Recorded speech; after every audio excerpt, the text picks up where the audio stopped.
Shekhar e study में आप सभी का स्वागत है। प्रिय विद्यार्थियों, हमारे इस ऑनलाइन इंस्टीट्यूट के माध्यम से आप सभी को गणित और हिंदी विषय का आधारभूत तरीके से अध्यापन कराया जाता है, जिसमें कहीं अगर थोड़ी बहुत त्रुटि हो जाती है तो उसके लिए हम क्षमा प्रार्थी हैं और इस संबंध में आपके सुझाव आमंत्रित हैं। धन्यवाद। हेलो दोस्तों, मैं शेखर स्वागत करता हूं आपका अपने YouTube channel Shekhar e study point पर। दोस्तों, UP triple S C PET 2022 के अनुसार आपके गणित का पाठ्यक्रम चल रहा था, जिसमें हम पूर्ण संख्याओं को जितने इसके थ्योरी से संबंधित टॉपिक है उन सभी टॉपिकों को पढ़ लिया है। ठीक है, हम विविध प्रकार के प्रश्नों को देख रहे थे। उसी क्रम में आज अंतिम पार्ट होगा। इसके बाद हम भिन्न तथा दशमलव को देखेंगे। ठीक है, अगर आपने इस पूर्ण संख्या के पार्ट को नहीं देखा है तो अवश्य देख लीजिएगा, बहुत महत्वपूर्ण है। इसी के आधार पर पूरी आपकी गणित निर्भर होती है। बाकी आप गणित को जानते हैं, पीईटी में बहुत अच्छा रोल होता है। 25 नंबर की लगभग मैथ आती है। अगर आपको ये पोर्शन तैयार रहेगा तो आप ग्राफ एवं तालिका आसानी से कर पाएंगे। ठीक है, अगर ये वीक रहेगा तो इसमें आपको दिक्कत होगी, इसलिए आप इसे बहुत महत्वपूर्ण तरीके से मान के समझिएगा ताकि आपको आगे इनमें दिक्कत ना हो। इसीलिए मैं पहले ये पढ़ा दे रहा हूँ, उसके बाद मैं आपकी ग्राफ और तालिका पढ़ाऊंगा। ठीक है, आपकी पूरी कंप्लीट मैथ आपको दूंगा, कहीं भी आपको भटकने की आवश्यकता नहीं है। ठीक है, तो आइए देखते हैं पूर्ण संख्या संबंधित अगला पार्ट। देखिएगा, आज उसी क्रम में अगला पार्ट 12वां होगा। ये संभवतः आज का आखिरी पार्ट है। ठीक है, अब हम नए टॉपिक को पढ़ेंगे। ठीक, देखिए कुछ प्रश्नों को देख लेते हैं। कह रहा है कि यदि n कोई भी एक से बड़ी प्राकृतिक संख्या है, मतलब n जो है वह किससे बड़ी है? एक से बड़ी है, ये कह रहा है आपके प्रश्न में। ठीक है, एक से बड़ी प्राकृतिक संख्या हो तो n स्क्वायर माइनस 1 के नीचे दी गई संख्याओं में से किन संख्या से सदैव विभाजित होगी। मतलब आपके सामने 4 विकल्प दिए गए हैं। पूछ रहा है कि ये नीचे दी गई इन चारों संख्याओं में से किस संख्या से सदैव विभाजित होगी। कब? जब n का मान 1 से बड़ा होगा। जब n का मान क्या होगा? 1 से बड़ा होगा। ठीक है, तो देखिए ऐसे प्रश्नों को कैसे सॉल्व करते हैं। n का मान 1 से बड़ा है तो आप मान लीजिए, माना n बराबर 2। ठीक है, n का मान जब 1 से बड़ा है तो आप 2 मान के करिए। 2 मान के करेंगे, देखते हैं कैसे होता है।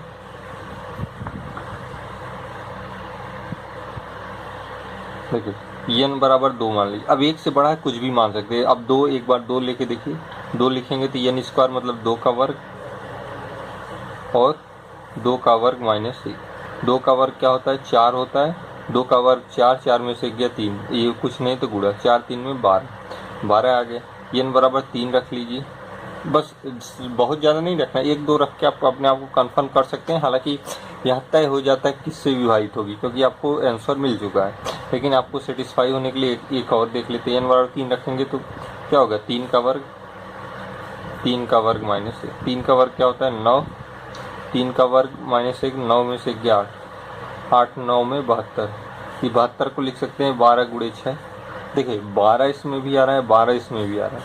तो यदि n कोई भी एक से बड़ी प्राकृतिक संख्या है तो n स्क्वायर माइनस n जो है, ये जो जितनी 4 संख्याएं दी हैं उनमें से केवल 12 से ही सदैव विभाजित होगा। क्योंकि आप देख रहे हैं n बराबर 2 रखने पर भी 12, n बराबर 3 रखने पर भी 12 आ रहा है। ठीक है, 72 आया तो 72 में 12 छिपा हुआ है। तो इतना कंफर्म हो गया। तो बस इसी तरीके से प्रश्नों को सॉल्व किया जाता है। मतलब अब n बराबर 1 से बड़ी चाहे जितनी संख्याएं आप रखेंगे, आपको 12 अवश्य मिलेगा। तो 12 सदैव इसे विभाजित करेगा, किसे? n स्क्वायर माइनस 1 को। ठीक है, आइए अगला देख लेते हैं। 5 क्रमिक विषम धनात्मक पूर्णांकों का औसत 9 है, उनमें से सबसे छोटा क्या है? हालांकि एवरेज से रिलेटेड है, अगर आप नहीं पढ़े तो बहुत ज़्यादा रोल नहीं है एवरेज का, मैं बता दे रहा हूँ। 5 क्रमिक विषम धनात्मक पूर्णांक का औसत 9 है। 5 क्रमिक विषम धनात्मक पूर्णांक। ठीक है, धनात्मक की बात किया है, विषम और कितने हैं? 5, और क्या है? क्रमिक है। देखिए इसको ध्यान रखिए। अगर एक यम है तो अगला धनात्मक पूर्णांक क्या होगा? यम प्लस 2। ठीक है, फिर m प्लस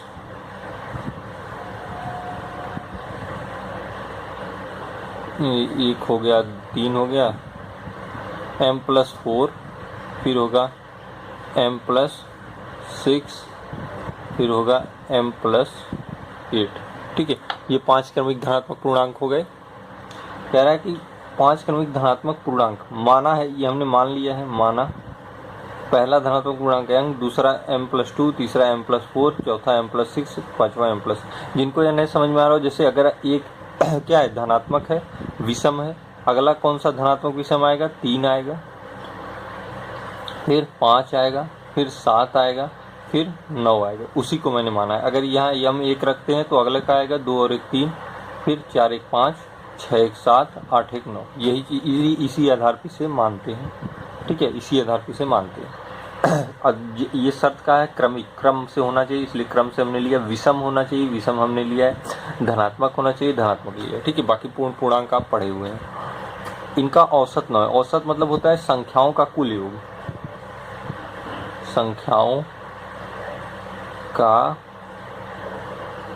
कुल योग बटे कुल संख्या। ये औसत का फार्मूला होता है। किसका? औसत का, एवरेज का। ठीक है, हालांकि औसत आपको पढ़ाऊंगा, हो सकता है आपको सिलेबस ना हो, फिर भी थोड़ा बहुत बता दीजिएगा। संख्याओं का कुल योग मतलब इनका योग कर दीजिए, m + m + 2 + m + 4 + m + 6 + m + 8। संख्याओं का कुल योग कितनी संख्या है? 5 है। ये अब इसको निकाल लीजिए।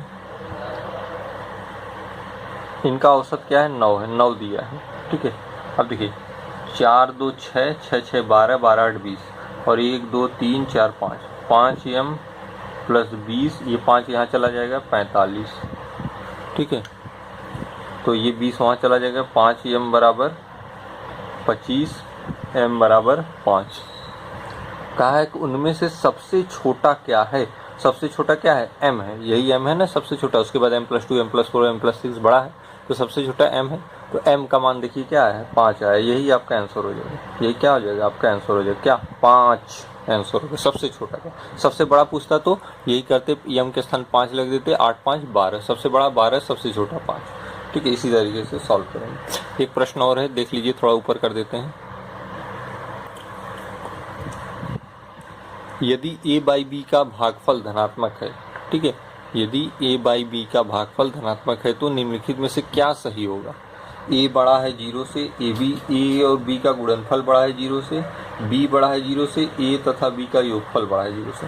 देखिए, यदि a और b का भागफल धनात्मक है तो कब कौन सी कंडीशन होगी? पहली, दोनों धनात्मक होंगे,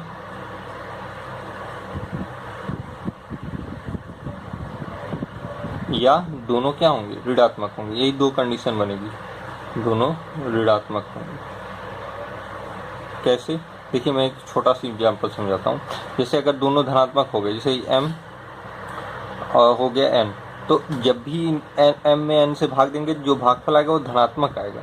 अगर दोनों ऋणात्मक हैं, देखिए -m, तो देखिए जानते हैं दोनों ऋणात्मक है, पहले तो माइनस माइनस कैंसिल हो जाएगा, फिर पूरा मतलब इसी पे आ गया।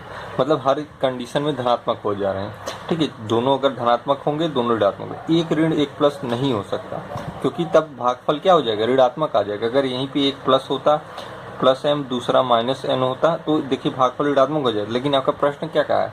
यदि a/b का भागफल धनात्मक है, शर्त दे दी एक धनात्मक ही रहना चाहिए, तो ये कंडीशन नहीं बनेगी, केवल ये और ये बनेगी, या तो दोनों धनात्मक या दोनों ऋणात्मक। तो इस कंडीशन में अगर दोनों धनात्मक होंगे तो a बड़ा है 0 से, हो सकता है, लेकिन केवल a की बात नहीं, यहाँ b भी बड़ा है 0 से। ठीक है, यहाँ केवल a की बात किया जाता है, ये विकल्प गलत हो जाएगा। ए बी बड़ा है 0 से, ए और बी का गुणनफल बड़ा है 0 से। ये देखिए, ये ए बी का गुणनफल 0 से बड़ा है, बिल्कुल बड़ा है। एम और एम का गुणनफल करेंगे तो 0 से बड़ा होगा, क्योंकि भागफल जो आएगा वो 0 से बड़ा होगा। तो ये विकल्प आपका सही हो जाएगा। बाकी बी बड़ा है 0 से, हो सकता है, लेकिन ए भी बड़ा है 0 से, तो एक इस आधार पे गलत हो जाएगा। दोनों का योगफल 0 होगा, दोनों का योगफल 0 से बड़ा होगा। देखिए, -a और -b जब आप कर देंगे तो दोनों का योगफल क्या हो जाए? दोनों क्या, माइनस और माइनस जब योगफल करेंगे तो ये ऋणात्मक में आ जाएगा। तो ऋणात्मक 0 से छोटा होता है, इसलिए यह गलत हो जाएगा। केवल और केवल यह सही होगा। ठीक है, केवल और केवल यह सही होगा। ठीक है, तो क्या ए बी का गुणनफल बड़ा है 0 से? ठीक है, समझ में आया? ये क्यों गलत होगा? क्योंकि अगर देखिए, हमने दोनों शर्त मानी, दोनों ऋणात्मक होंगे। जब दोनों ऋणात्मक होंगे, अगर इनका योग आप करेंगे तो ऋणात्मक में आएगा। तो ऋणात्मक जानते हैं 0 से छोटा होता है, अतः यहाँ पे दिया है 0 से बड़ा होने की शर्त, ये भी गलत हो जाएगी। केवल और केवल यही सही है। ठीक है, इस तरीके से प्रश्नों को सॉल्व करते हैं। आइए अगला देखते हैं। देखिएगा, अगला प्रश्न है आपका, संख्या 37 को दो ऐसे भागों में विभाजित कीजिए कि एक भाग के 5 गुने और दूसरे भाग के 11 गुने का योग 227 हो। ठीक है, संख्या 37 को दो भागों में आपको विभाजित करना है। क्या है? 37 है। मान लीजिए एक भाग इसका क्या है? m है, और दूसरा n है। ठीक है, ये दो भाग हो गए इसके। ऐसे दो भागों में हमें इसी का मान निकालना है कि इसका मान क्या होगा। एक भाग के 5 गुने मतलब 5m और दूसरे भाग के 11 गुने मतलब 11m का योग, गुने का योग 200।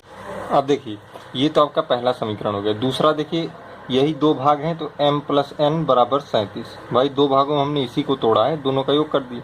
ये दूसरा समीकरण हो गया। इसको बैलेंस करना है, 5 से करें या 11 से करें। 11 से करेंगे बड़ा हो जाएगा, 5 से कर दीजिए, 5 का गुणा सब में हो जाएगा।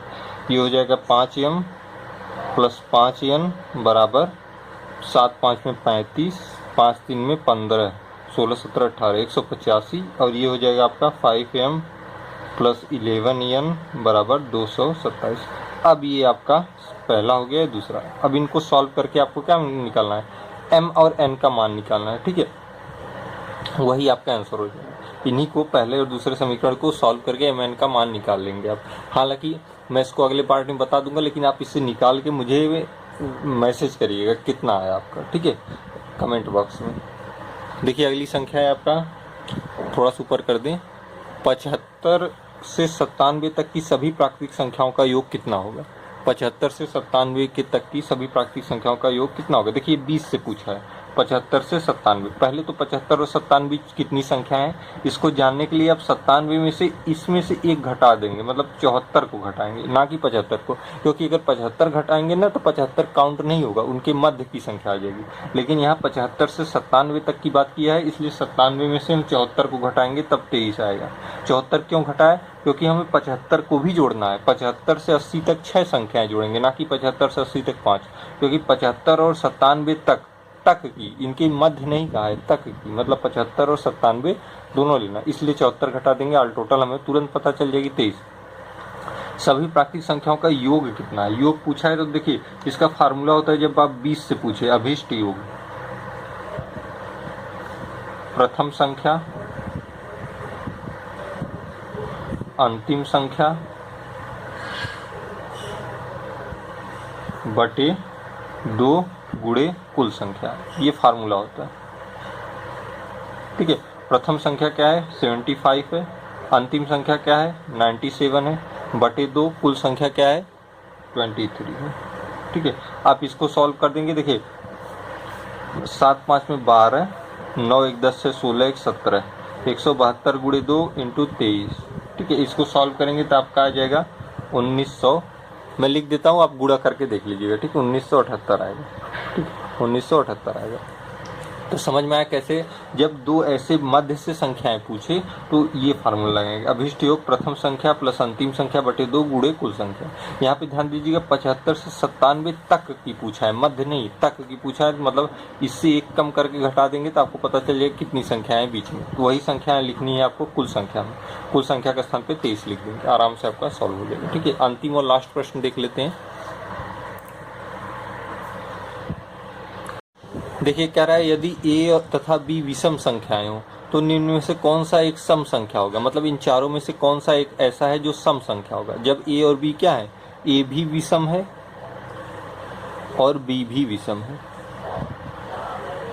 तो इनके लिए देखिए एक को मान लीजिए 1, दूसरी विषम मान लीजिए 3। ठीक है, 1 और 3 मान, अब अपने आप विकल्प में देख लीजिए। पहले में रखिए तो 1 + 3 + 1 × 3, 3 1 4, 3 1 में 3, क्या आ गया 7 आ गया। लेकिन कहा क्या है, सम की बात की है, 7 क्या है विषम है, ये गलत हो जाएगा।